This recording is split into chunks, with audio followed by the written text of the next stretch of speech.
Hello दोस्तों। तो आइए हम बात इससे पहले 7 दिनों में अयोध्या नगरी में कुल 5.5 लाख मंत्रों से सारा शहर गूंज उठा। इस महोत्सव में होने वाली वैदिक क्रियाएं और शुभ संस्कार 16 तारीख से शुरू हो गए थे। काशी के 121 वैदिक कर्मकांडी ब्राह्मणों ने इन मंत्रों का सिलसिलेवार ढंग से धारा प्रवाह और वाचन किया।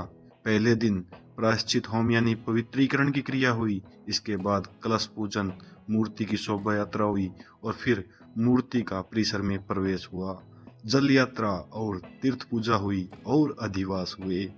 मूर्ति की पवित्रता और शक्ति बढ़ाने के लिए मूर्ति को जल, घी, औषधि, केसर, शहद, फल, अनाज और सुगंधित चीजों में रखा गया। इसे कहते हैं अधिवास।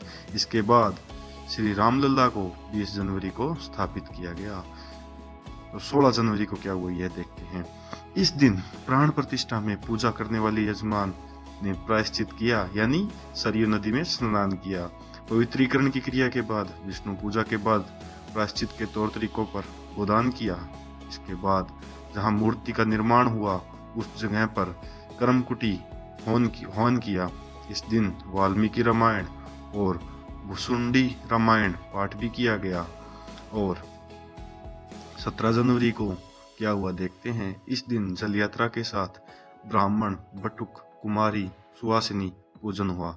बटुक यानी बच्चे, कुमारी यानी 10 साल से कम उम्र की बच्चियां और सुहासिनी यानी सुहागन महिलाओं की पूजा। फिर कलश पूजन हुआ और कलश यात्रा हुई। इस दिन राम मूर्ति की शोभा यात्रा हुई और आनंद रामायण का पाठ शुरू हुआ। 18 जनवरी, इस दिन रामलला जहाँ विराजमान होंगे उस जगह की पूजा भी की गई।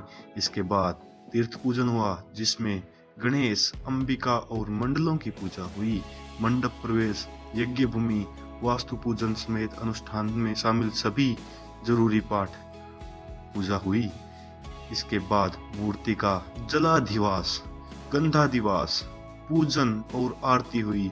जलाधिवास में मूर्ति को पानी और गंधाधिवास में कई तरह की सुगंधित चीजों के बीच में रखा जाता है।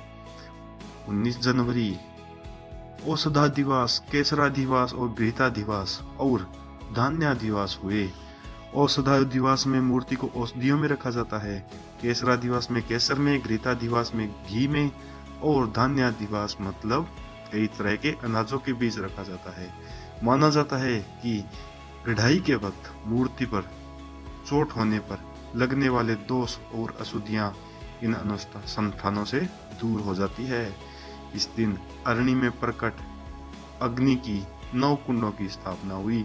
फिर हवन, वेद पारायण और रामायण पारायण हुआ। 20 जनवरी यानी शनिवार को इस दिन मंदिर के प्रांगण में 21 कलशों की स्थापना और पूजा हुई। इसके बाद शर्कराधिवास और फलाधिवास क्रियाएं हुई। शर्कराधिवास यानी शक्कर और फलाधिवास यानी फलों के बीच में मूर्ति को रखा गया। फिर शाम को पुष्पाधिवास की क्रिया हुई। इसमें कई तरह के सुगंधित फूलों के बीच में मूर्ति को रखा गया। माना जाता है कि इससे मूर्ति की पवित्रता और ज्यादा बढ़ जाती है। 21 जनवरी यानी संडे, पहले अस्थायी मंदिर में विराजमान रही रामलला की पुरानी मूर्ति अब नए मंदिर में ले जाकर स्थापित की गई। इस दिन सुबह मध्याधिवास और शाम को शय्याधिवास हुआ। मध्याधिवास यानी मूर्ति को शहद के साथ रखा जाता है और शय्याधिवास में मूर्ति को शैया पर लिटाया जाता है। इसे शयन परंपरा भी कहते हैं। शयन से पहले शाम की पूजा और आरती हुई और उसके बाद फाइनल दिन यानी 22 जनवरी को मूर्ति की प्राण प्रतिष्ठा हुई।